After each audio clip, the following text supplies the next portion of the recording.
সম্পূর্ণ পথের দাবিতে আজকের মিছিলে তলে তলে চলবেন।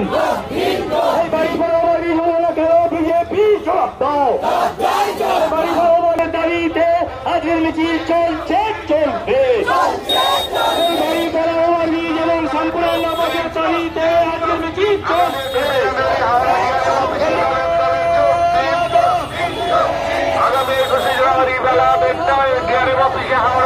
এসপি অফিসের সামনে তারকেশ্বর লাইনে চাষের কাজের জন্য সাবওয়ে তৈরি করতে হবে এবং নালিকুল স্টেশন বাজার এবং হরিপাল থানার সামনে হরা দক্ষিণ গ্রামে এতগুলি সাবওয়ের দাবিতে আমরা সিঙ্গুর হরিপাল চণ্ডীতলা 2 ব্লকের সমন্বয় শক্তির মধ্য দিয়ে আমরা আন্দোলনে নেমেছি।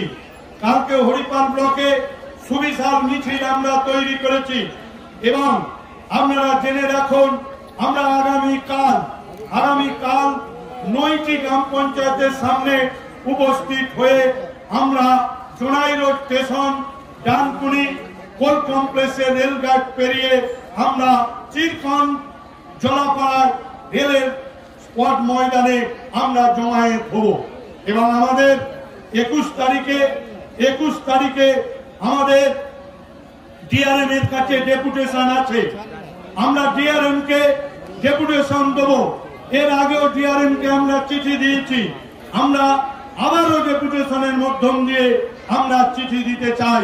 তার কারণ আপনারা জেনে রাখুন রেলের সংখ্যা বেড়েছে, রেলের গতি বেড়েছে, রেলের নিরাপত্তা যাত্রী স্বাচ্ছন্দ্যের প্রতিবারেই বাজেটে বাড়লো, দুর্ঘটনা কমছে না। রেল জেনে রাখবেন যে গ্রামের ওপর দিয়ে রেল লাইন গেছে, যে ব্লকের ওপর দিয়ে রেল লাইন গেছে, সেই রেল লাইনের লোকের কথা ভাবছে না। আজকে চাষের জমি একদিকে আর কৃষকের বাড়ি একদিকে, রেল লাইন পারাপার করতে পারছে না। শ্যামপুরে আপনারা জানেন শ্যামপুরে মা দাঁড়িয়ে থাকে ওপারের ছেলে মেয়ে নিয়ে স্কুলে আসার জন্য, আর শ্যামপুরের মাস্টারমশাই এপারে দাঁড়িয়ে থাকে সেই ছাত্রকে নেওয়ার জন্য। এইরকম পরিস্থিতি প্রতিটি জায়গায় আমাদের তৈরি হচ্ছে। রেল সাধারণ মানুষের দুর্ভোগের কথা রেল ভাব